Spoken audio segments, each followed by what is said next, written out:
الله أكبر. أشهد أن لا إله إلا الله. أشهد أن لا إله إلا الله. أشهد أن محمدا رسول الله. أشهد أن محمدا رسول الله. حي على الصلاة. حي على الصلاة.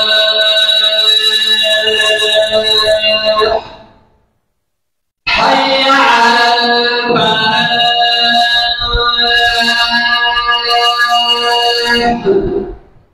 حي على الفلاح.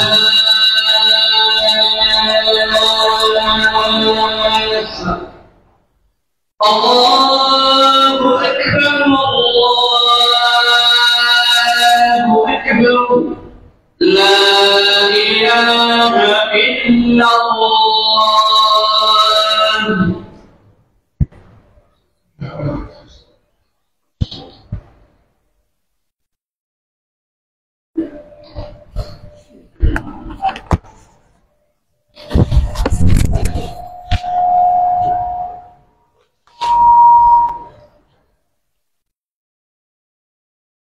بسم الله الرحمن الرحيم. خطبة حمية التعداد السكاني.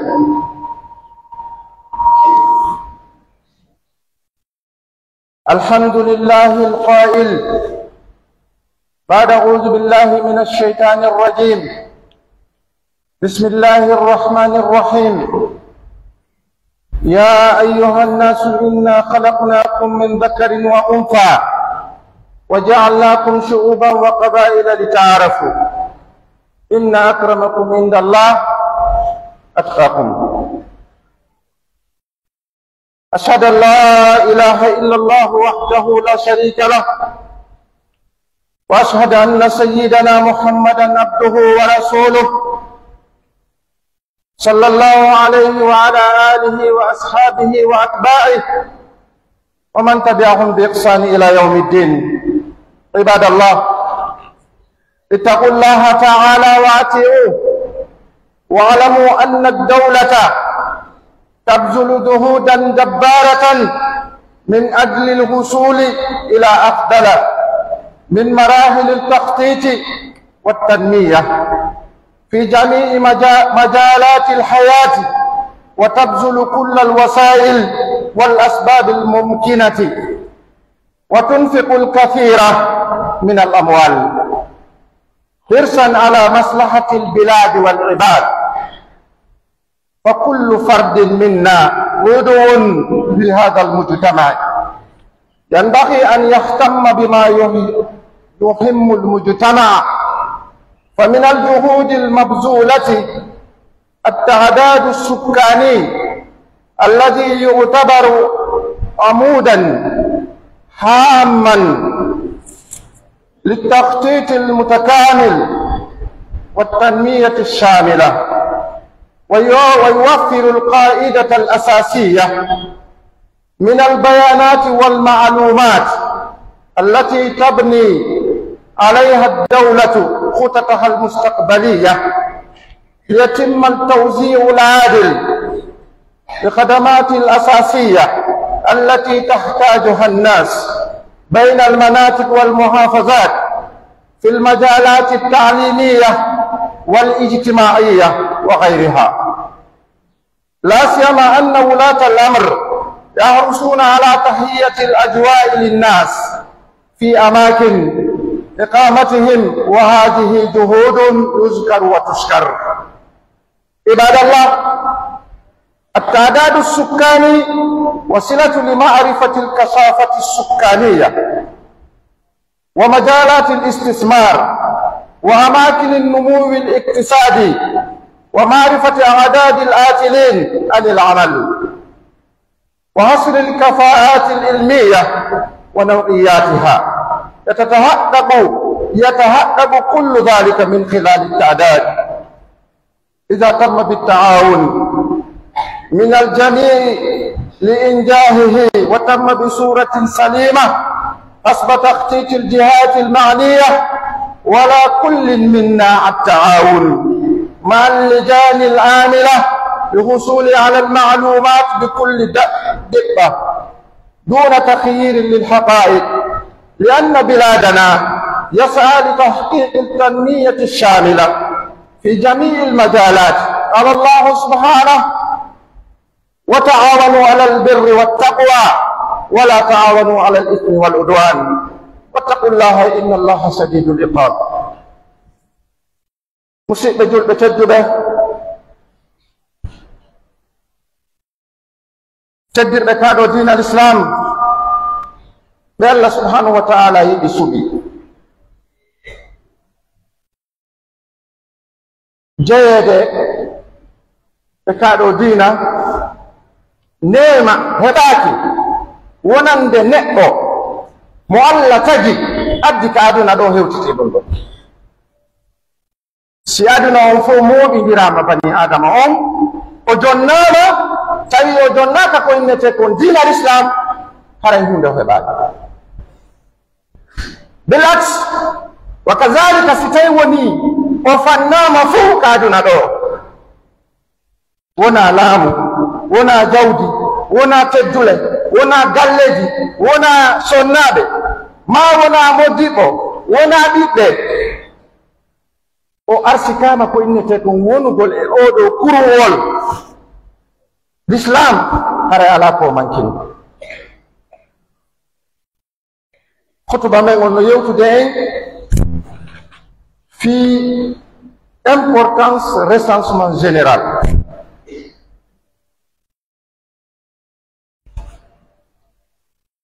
neɗɗo imo haani wakkilagol o jeye ka makko. neɗɗo no haani jaɓude wona jeyaɗo ka makko. wota neɗɗo o wonu ka yimɓe ɓen o jeyaka ka makko kadi o jeyaka. balɗum ɗo haanino yen fof en anndu wonde manna ko nafa men enen. so yii hannde leyɗele aduna ɗen fof si a naati kar leydi maɓɓe, kala ka wonɗa hare ɓe anndi fima, kala ko waɗɗa hiɓe anndi. kon waɗi ɗum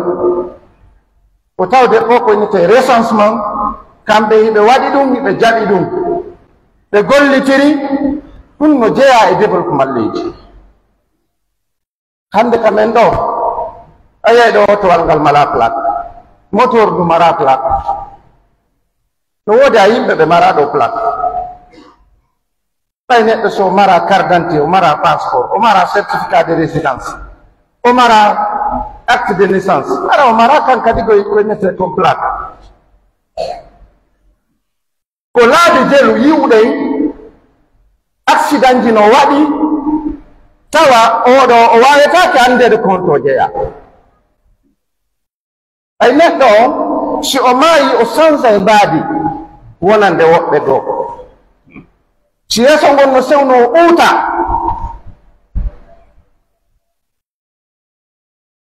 donc haani ka neɗɗo o ɗaɓɓa jeyeede fi nafa makko. hare ko ɗum ɓe woni yewtude en ka hutuba men juma ɗo hannde, musidɓe julɓe tedduɓe. Allah subhanahu wa taala o daari ko ono yo yimɓe ɗo wona julɓe ɓen turnodda, annasu ammatan, wonande ndiɗo leydi la Guinée, annasu ammatan e aduna on fof. Allah subhanahu wa taala so wi ya ayuhannas, ono yo yimɓe ɗo, julɗo no ɗo, kefere no ɗo, ko wona kon ɗum ɗon kadi no ɗon.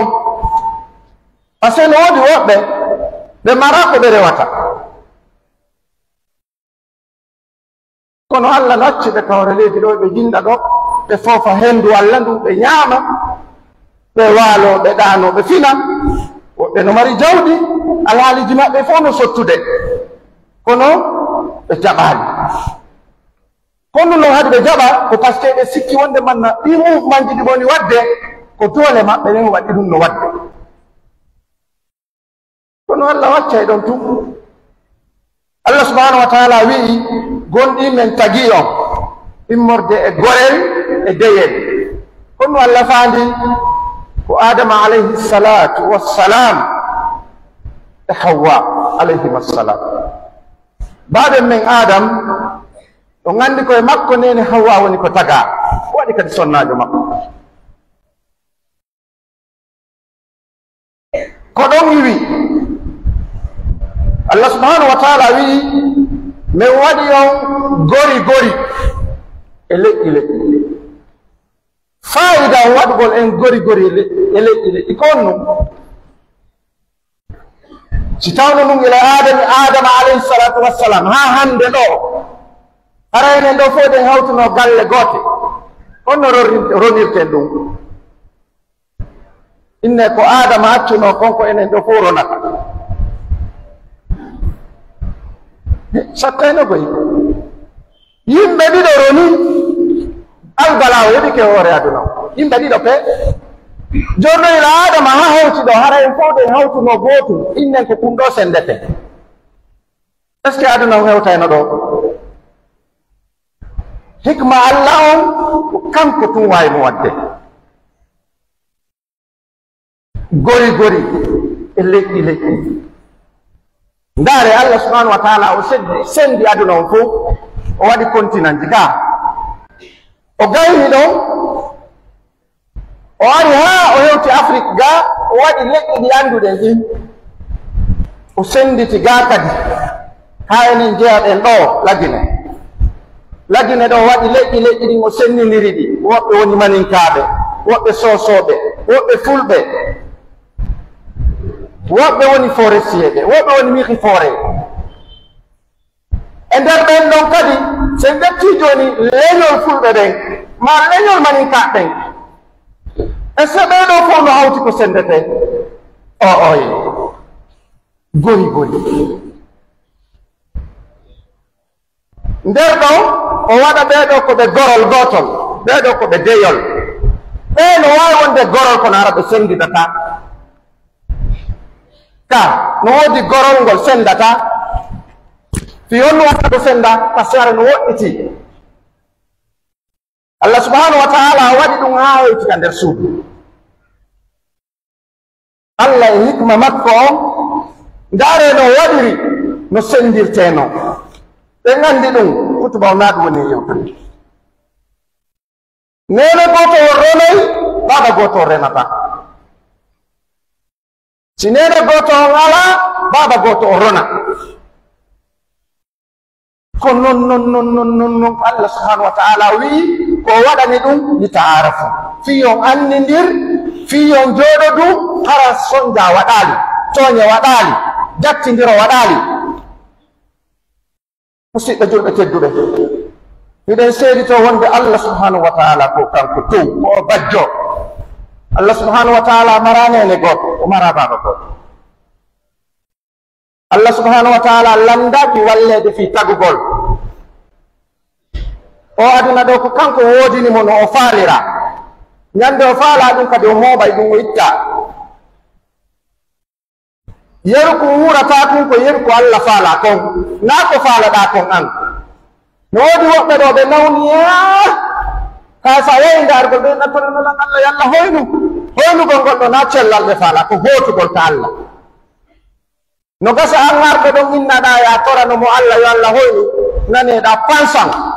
kare arno ndargol babi mum waɗi accident mayi fa kulle cheyin ajal fa ida ja ajaluha la yastakhiruna sa'ata wala yastaqdimun ay ka leero on si yomi o yahay ko yimɓe ngelo danki nawnuɓe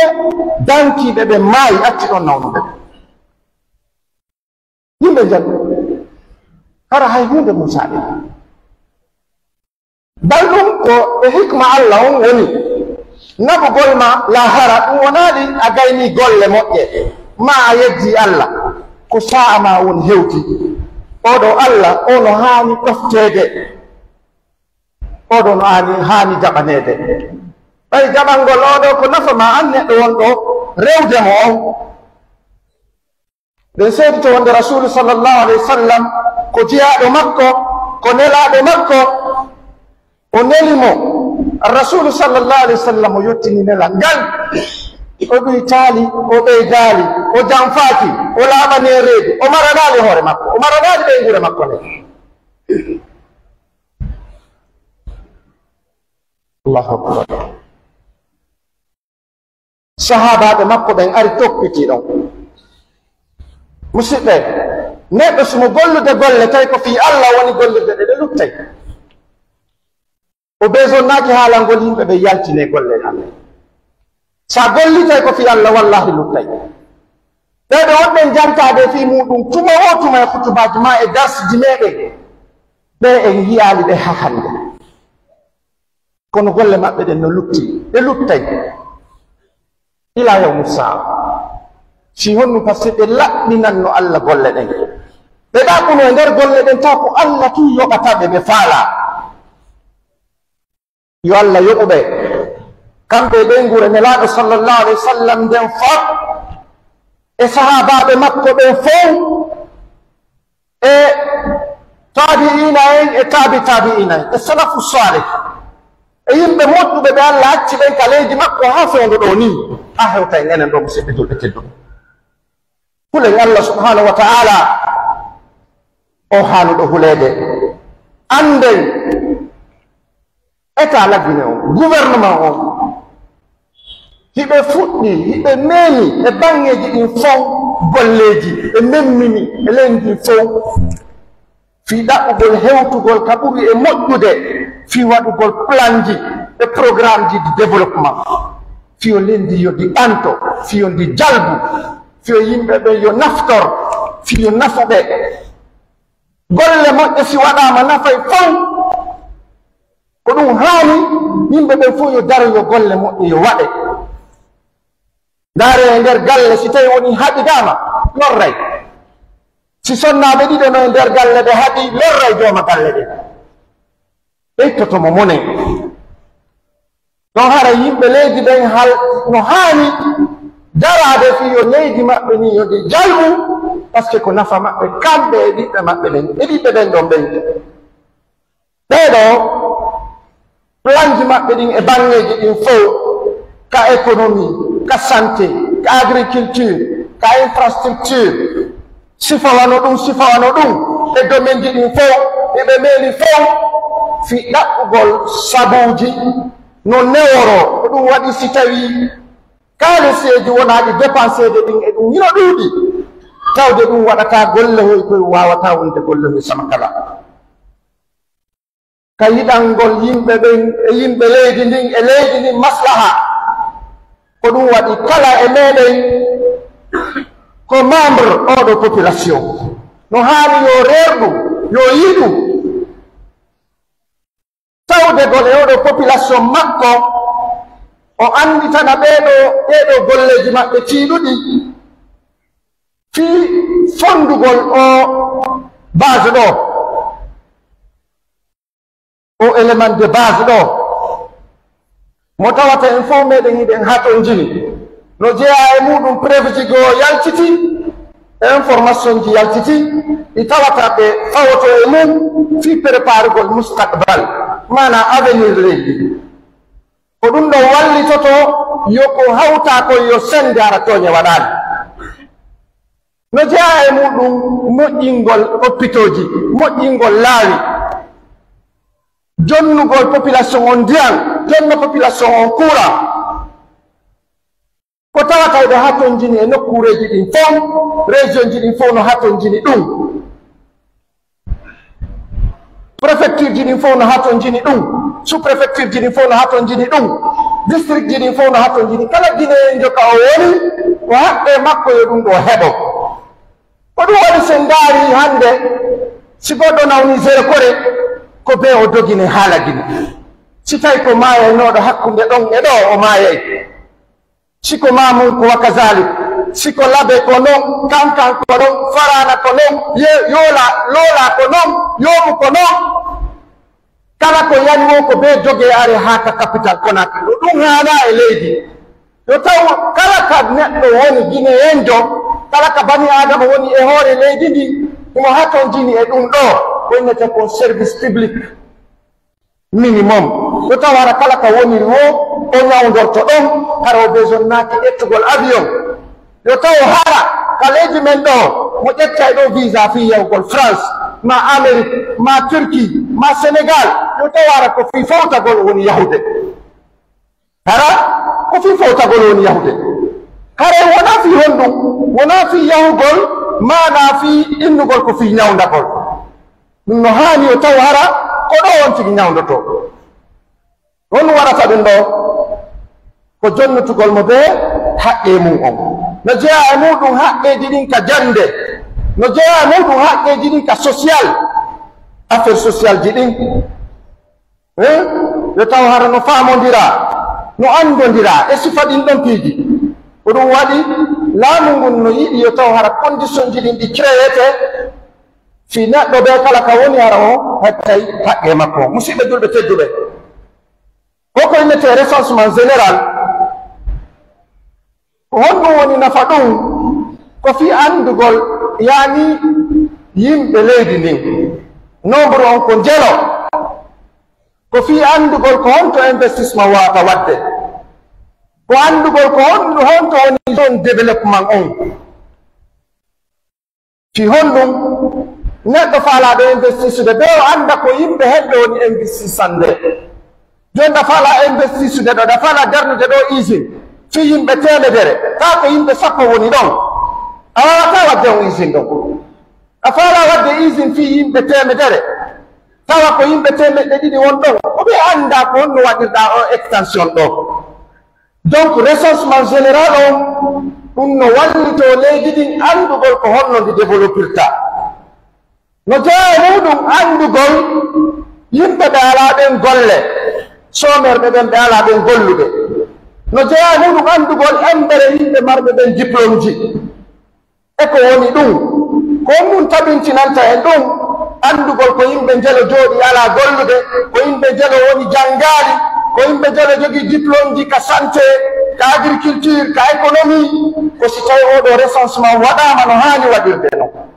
hara en jogodiri en jonnidiri juuɗe en waɗi no ɓe haaliri noon yen waɗu hara en toñaali e ɗum en waɗaali sina no haaniri waɗirde noon ko honɗum wallitoto en ɗum ko si tawi en newinani ɓeeɗo ɗi commission ji imminaaɗi e ɗiɗo quartier ji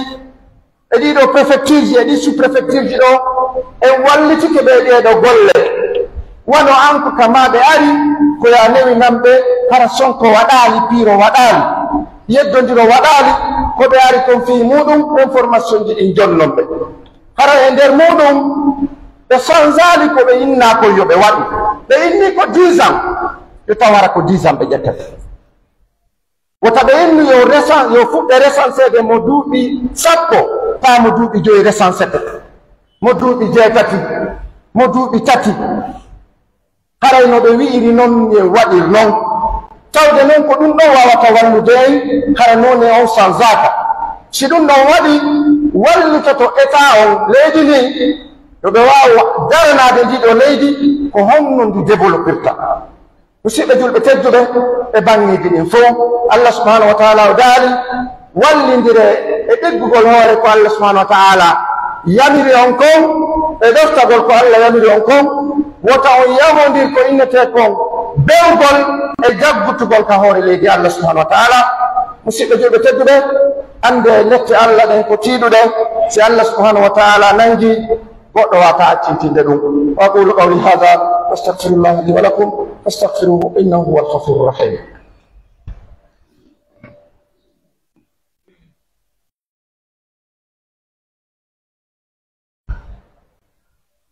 الحمد لله رب العالمين أشهد أن لا إله إلا الله وحده لا شريك له وأشهد أن سيدنا محمدا عبده ورسوله صلى الله عليه وعلى آله وأصحابه ومن تبعهم بإحسان إلى يوم الدين عباد الله إن فوائد التعديد السكاني هي معرفة نسبة الزواج وأعداد الأسر والمباني ومعرفة كل فئة عمرية ونسبة الأمية والمدارس والكثافة السكانية ومعرفة المجالات الاستثمارية حتى تتمكن الدولة في إيجاد الحلول المناسبة لنصر التعليم ومكافحة الأمية والفقر والمرض،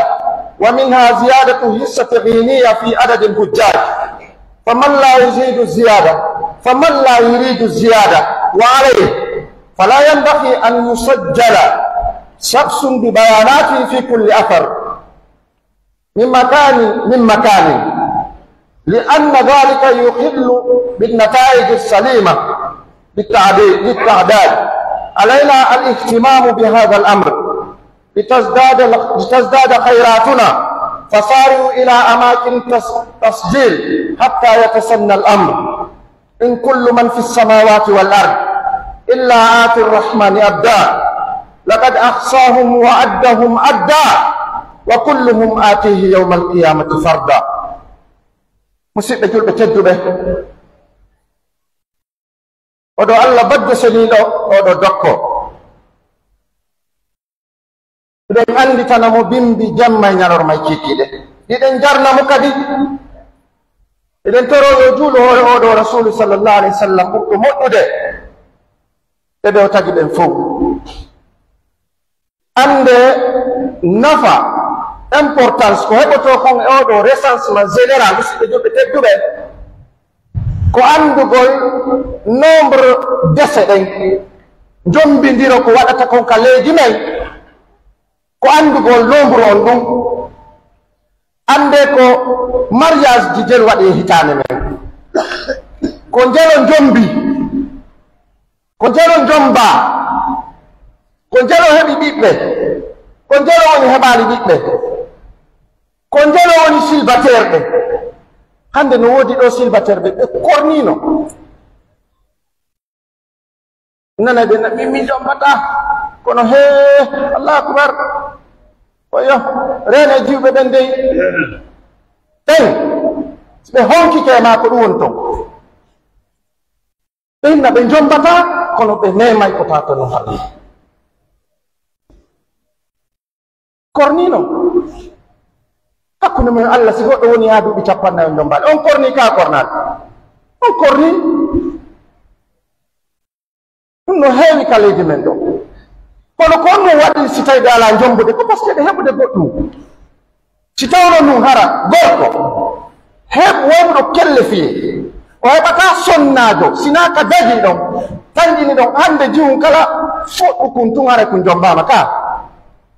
kono heɗe sonnajo mo duuɓi 50 arɗo woni falaka pa seeɗa heɓude gorko inna ɗo woyo jombu min jombata ɗo woɓɓe yaha ɗo ha mawɓe maɓɓe ɓen jombana ɓe adda ɗo mina ɗen falaka, kono hitande ɓe annodda yimɓe ɓe waɗanela nden nabo ka sawnoɗa falano omo baben ma jombi mi anda kon no waɗayno hara yo sukaɓe yo ɓe jombu. ɗum ɓeyday kulol Allah e won tigi, ɗum ɓeyday yani diina ma ka yo timmu, ɗum ɗuytete ko innete kon e ko harmi. donc ko andugol sifano ɗin peeji, anda kadi nombre famille ji ɗin, anda nombre galleji ɗin, ɗum ɗo fof fi andugol gurdan jama on e duuɓi yimɓe ɓen. oɗo ko 50 jogi, oɗo ko 60, oɗo ko 60, oɗo ko 55. ndaare so ndaariwa no leydi jananiri no woodi woɓɓe so ɓe yaha ɓe ɓi duuɓi 80 ma 70 hara ɓe naɓama kayneteɗo maison de retraite. fiya ɗum par ce que état on no recensiɓe no andi fi maɓɓe. si yeyaɓe tawi ɓe wata golle ɓe maroɓe nokkugo ɓe aɓɓe yimɓe ko dankoɓe ɓe yoɓaɓe, taɓe yimɓe kadi nawyuɓe ɓe ronki hara ɓe yoɓete kadi. ɗum ɗo fof ko ɗum wallata en, ɗum ɗo ko recensement on si waɗi no haali waɗirte noon. hara naye waɗu no faalira ɗen noon enen waɗiren no haali waɗirde noon fiyo nafu. ɓe jeeya e muɗum andugol to analphabétisation o ko yimɓe ndelo woni janga ɓe mara métier kono ɓayɓe janngaɓe mara métier ko ni ɓe duwa accirede o oye ɓeno duwa keyde ko innete ko main d'œuvre goɗɗo na jannguɗo tun heɓi diplôme tun gollata e leydi si usine ji jarnama ɗo ouvrier ɓe ƴettete sukaɓe ɓe ƴette ɓe golline ɓe yoɓe ɓe jomba ɓe darano leydi jalba no jeeya e muɗum andugol nombre l'école ji ɗin e leydi ndin anda l'école ɓe ko yimɓe jelo woni ka l'école ko karama ko l'école ɓe jelo woni ton ko jelo wonaɓe wona yoɓede fiyoɓe ɓeyditane ko innete kon alhaaliji maɓɓe ɗin condition ji maɓɓe moƴƴa no jeeya muɗum andugol nombre leydi yani yimɓe wuurɓe ɓe hoore leydi ndin ɓe anda ka capital ɗo ko jelo ka région ji jani ko jelo ka préfecture ji ko jelo ka sous préfecture ji ko jelo ka koyon hen sora hoy to ko jelo wuuri ton fiyo ɓeɗo kala jonnite haqqeji mum ɗin ɓay kamɓe kadi ɓe handidi e ko innete kon haqqe ɓay ɓe jeeya e yimɓe jeeyaɓe leydi ɗum no walli to faalaɓe arde ɓen investisa e leydi ndin yo ɓe andu ko honto mum ɓe investisata ɓe anda zone ji ɗin wano si ɓe inni ko remugol agriculture ko honto ɗum moƴƴi so ɓe inni maɗa ko économie on ɓe faala développude ma ko santé on ko ɓe manquira santé komɓe woni mara ndiyam komɓe woni mara laawol tata ɗum ɗo fof no haani andede fiyo yimɓe ɓe waɗani ɗum par ce que ko haqqe maɓɓe iɓe wuuri hoore leydi ndin ndaare nokkeli buy no woodi ɗo no woni enclavé goɗɗo wata yaadude e oto wata yaadude e moto taw noon kamɓe kadi ko jeeyaɓe e leydi ndin ɓe haani heɓude ɗum ɗon donc en anndi wonde man na o recensement ɗo ko nafa men enen tigi population lagine o no jeeya e muɗum yani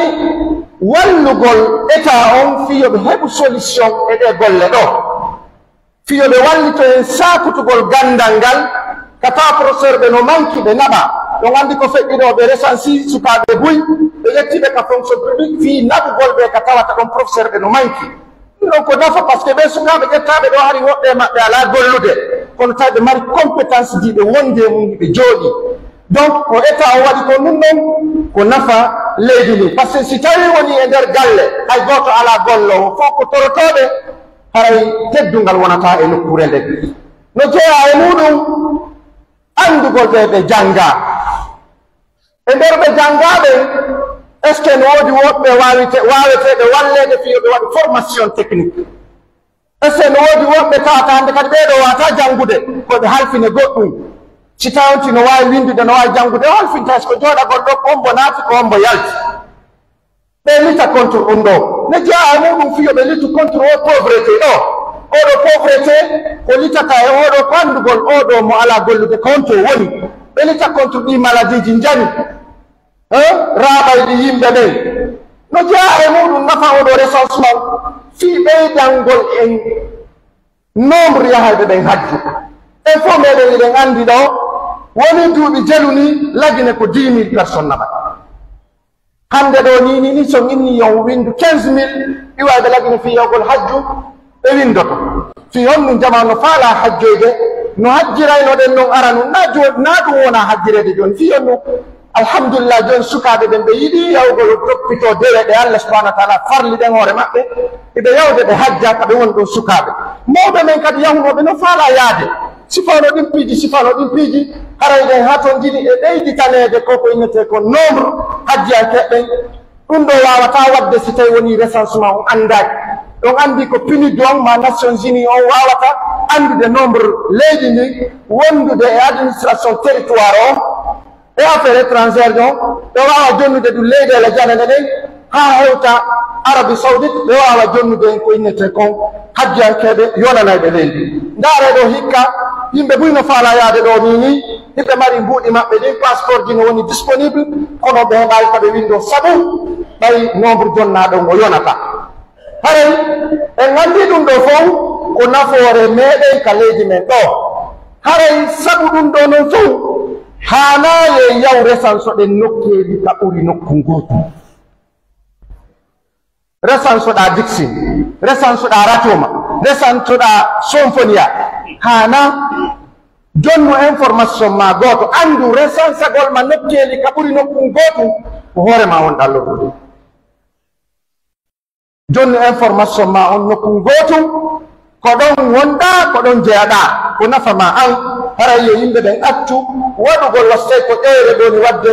waɗugol ɗum ɗon haala haray ɗen tora dogugol yaha ɗi nokkureji ka wona resanceɓe ɗon newinanen ɓe resansayɓe en haray resansugol ɓeɗo yimɓe ko hunde nde tawata welaafi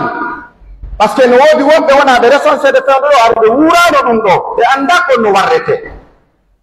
wacci ɗum hara ɗen teɗo toro enen kadi autorité men o yoɓe ɗuɗɗinan en nokkureji ka resancete ɗon wano quartier ɓe quartier heɓa nokkeli 2 ha nokkeli 10 taɓe jooɗoto ko fandi wo lewru se gettiɗo ila e tenen ha e juma hara yimɓe ɓen no occupie yawgol ka golleji ko e asore kañum e alata ɓe wawata arde ɓe resanso ɓeɓe tawata kadi yahata golle en torike ɓe yoɓe yahu ɓe resanso ɓe accana place wonde ɓe yawde ka golleji ta ɓe wawata accude golle maɓɓe nden ɓe ara ɓe resanso hara en torike laamu ngu yo wallito en yaajinana en o alhaali ɗo jonna en kadi tanji juutuɗi par ce que ɓen andi en nani wonde kala ka ɓe yehi ko balɗe 10 haray o balɗe 10 ɗo no fandi ɗum ɗo yonata fiyo jama on fof wawa resansade musidɓe julɓe tedduɓe oɗo recensement ko recensement men on enen yimɓe ɓen allah subhanahu wa taala kañum recense fof allah subhanahu wa taala ɗumo recense fof kala bani adama el wongel hakkude leydi e kawmu allah subhanahu wa taala no recense mo allah no kontegin fof hay goto furtotako ɗum hay goto lawata ko allah hay goto ko ɗum waɗi si allah subhanahu wa taala wi ñawmal qiyama mo be arayta ko kanko tun mo be araya yawmal qiyama o ara kanko tun o arda ko ardata kon yo allah ara ko ardi kon e mum koko moƴƴi neɗɗo no wona ka leydi men ɗo ara goto anda fi makko neɗɗo no wona ka quartier ɗo ara imamujo anda fi makko sallijo anda fi makko chef secteur anda fi makko chef de quartier anda fi makko e quartier o wona ɗo duuɓi hara ko andi fi makko o ko woni kon e mum ko ɓen andi fi makko kono allah kan no andi kon bo ka allah no andi kon to suuɗi no wawi so ƴetti sonnajo sowiɗo sonnajo inna tummiɗo sowi kono anda on to bobo woni ka anda si o junniti so o mbendu so o ajji simo ñamude simo yarde anda kono allah subhanahu wa taala kañum no andi o bobo ko honno woniri ton ko ɗum waɗi watten yiile musidɓe julɓe tedduɓe ardine hakkille men ɗen gollitire hakkille men ɗen neɗɗo si allah arsikima hakkil gollitire hakkil kin hara wonali human binne andita ñande goo hare an haalaɗo koko waɗɗa kon fillete yeloyo taw hara sa feƴƴi ko waɗɗa kon koko moƴƴi fi hondu e taw fima si sifama yo taw hara moƴƴere nde hewtete ka waaliɗa ɗum ko honno ɗum heɓirta ɗum ko jogodiral ma ngal an e yimɓe ɓen no moƴƴiri relation ma o an e yimɓe ɓen no moƴƴiri e relation ma o an e allah subhanahu wa taala par ce que ñande goo yimɓe ɓen fof ɓe hejjitete hay yumma ma hejjitete ida aradta an tara dunia bada mawtik fandur ilayha bada mawti hayri a faala andude konno yimɓe ɓe wayrantama an sa maayi ene aride anditude fiyan oyo ustase en hay ko menen jawdayno ko menen jippodayno ko menen rewtodotono qouran ko menen juulidayno ɗo ko menen yahdayno ka golle ko menen voyage dayno ida aradta an tara dunia bada mawtik fandur ilayha bada mawti hayrik a faala andude yimɓe ɓen konno wonirantama sa maayi konno woniranɗa yimɓe ɓe wondunoɗa ɓe ɓe maayi gaccima ɗanditude fi maɓɓe ɓayɓe mba rodunoɗa ɓen ɓe maayi ɗanditude fi maɓɓe yumma ma ɗanditude goreɗe ma ɓe weljunoɗa ɓen fi allah ɓatima e mama soro ma par ce que no yiɗirɗa noon yumma ma e benma ko noon yiɗiri benmum e yumma mum ta lande ko honno yimɓe ɓe wayrantama sa maayi dal ko honno wayranda yimɓe ɓe wondunoɗa ɓe ɓeyɓe accima ɗum tanni haray la budda taw yimɓe ɓen ɓe hejjita en en hejjitayde andodiren e Allah subhanahu wa taala oɗo o hejjitata en abadan Allah subhanahu wa taala o hejjitali ba ñallal ila nande toɓɓum ko iwno ka renga baɗen ma yey toɓɓoyi ka yummama haa ka wondaɗo hande ha ñande o ƴettuma emo andi fima haray hananama ya hejjutu fi Allah sa hejjiti fi Allah hara woni dulluɗo haray woten woni dulluɓe musidɓe julɓe tedduɓe en torki Allah subhanahu wa taala wota Allah waɗi en dulluɓe en torki Allah subhanahu wa taala yo Allah waɗi en huloɓe Allah en torki Allah subhanahu wa taala yo Allah moƴƴi leydi men ndin en torki Allah subhanahu wa taala yo Allah jalbi leydi men ndin en torki Allah subhanahu wa taala yo Allah waɗi en moƴƴodirayɓe yo Allah waɗi en yarlodirayɓe en torki Allah subhanahu wa taala andeji men ɗin ka leydi ɗo yo Allah ittu en torki Allah subhanahu wa taala kala koni sakkade ndiɗo leydi fi yo moƴƴu yo Allah ittu en torki Allah subhanahu wa taala yo Allah waɗi yarlodirayɓe yaafodirayɓe en torki Allah subhanahu wa taala yo Allah ittu ko innete ko leƴƴi ka leydi men ɗo yo Allah ittu ko innete kon gori ka leydi men ɗo yo Allah waɗi yimɓe jogodirɓe yo Allah waɗi en fof darantoɓe ndiɗo leydi fiyo mbi jalbu en torki Allah subhanahu wa taala mawɓe meɗen ka juumiɗo ɗo bawasir kala marɗo ande yo Allah ittu kala e maɓɓe nawnuɓe ɗo torki Allah Allah dikki on kala mo marɗo ande ɗo e fi ɓiɓɓe mon ɓen yo Allah ittu kala marɗo faale e fi ɓiɓɓe mon ɓen yo Allah waɗu kala ɓe ɓiɓɓe mum yahi gaɗa ɗo tawata alaani o moggani yo Allah moƴƴu kala ɓe faalaɓe e ɓiɓɓe mum yahu imma ko gandal ɗaɓɓoyte ma ko jawɗi ɗaɓɓoyte mi torki Allah yo Allah okkorɓe ɓeɗo sukaɓe min yaltuɓe ɗo yehi ɗaɓɓere yo Allah neyinan ɓe yo Allah yaajinan ɓe peeɗen yo Allah dandu ninsi heɓade e mum woɓɓe bo ko galleji mum yehi fiyo ɓiɓɓe mum yehi Allah dandu ninsi heɓade e mum en torki Allah subhanahu wa taala enen wuurɓe ɓen ɗo ɓe haali hay nokku yo Allah harsuki en no woniren ɗo sukaɓe faalaɓe ɓe resude yo Allah neynaɓe dese maɓɓe ɗen so ɓe resi yo Allah moƴƴi hakkunde maɓɓe e sonnaɓe maɓɓe ɗen sukaɓe men juuɓe ɓe resaka ɓe yo Allah korɓe moƴƴuɓe moƴƴuɓe en torki Allah subhanahu wa taala nene gotoɓe men resuɓe ɓe heɓali ɓiɓɓe yo Allah arsikuɓe ɓiɓɓe en torki Allah subhanahu wa taala nene gotoɓe men heɓuɓe ɓiɓɓe yo Allah fewnu ɓiɓɓe maɓɓe ɓen yo Allah fewnu ɓiɓɓe men ɓen fof yo Allah waɗu en anditanoɓe mawɓe men jibinɓen ɓen yo Allah waɗu en duwantoɓe mawɓe men jibinɓen ɓen yo Allah waɗu en duwantoɓe gorol men e deyol men nene la men kawraɓe men yayiraɓe men en torki Allah subhanahu wa taala yo Allah moƴƴe e mon Allah subhanahu wa taala wota hejjutu golleji mo moƴƴirin yumma men e ɓen men Allah yumɓe ko ɓuri moƴƴude yo Allah anditanɓe golleji maɓɓe ɗin fof en torki Allah subhanahu wa taala yo Allah waɗu barki e men en fof meɗen yo Allah waɗu barki e yimɓe leydi ndin yo Allah waɗu barki e yimɓe men ɓen koɓaya ɗo yo Allah waɗu barki e yimɓe ɓe golliɗeten ɓen yo Allah ittan en fof meɗen ande en torki Allah subhanahu wa taala ɗi annujeji men ɗi tampereji men ɗi mapundeji men Allah iɗa andi kon nu waɗi sino ɗum wadde Allah ittu Allah iɗa wawi ittude ittu ɓeɓe tawata no sattira alhaaliji ɗin hande e raafi woɓɓe mara dépense ko ittana ɓe guure mum de hey no ala ko ɓe yaha Allah min torki ma hoynan ɓe min torki Allah subhanahu wa taala kala marɗo ande fi losuma yo Allah ittu kala marɗo ande fi o hewtutuka makko ka golle makko Allah mana ka galle makko Allah min torki ma newinanmo min torki ma Allah subhanahu wa taala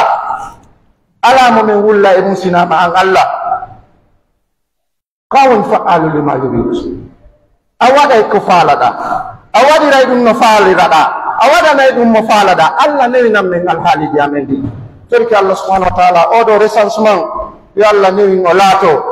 kamɓe wonde arde ɓen yo Allah newinanɓe ɓe hewa e nokku ɓe hewata e nokkureji ɗin no haani hewtirede en torike wonɓe ɓen jaɓɓade ɓe recensayɓe en torki Allah Allah yaajin fondoji maɓɓe ɗin ɓe newinana ɓe no ɓe recensira jama o en torki Allah subhanahu wa taala Allah dandu ko innete ko albala'u ka leydi men Allah dandu gere ka leydi men Allah dandu andeji ka leydi men ɗo Allah dandu en sertugol ka leydi men ɗo Allah waɗu en jogodirɓe e yurmodirɓe en torki Allah subhanahu wa taala barki oɗo juma yahande ya rabbi ya karim iɗen andi oɗo juma ko feet Allah min torki men fatikama kala ko mari ka ɓernde men amen ko tawata hana marede Allah yaltin ɗum ka ɓernde amen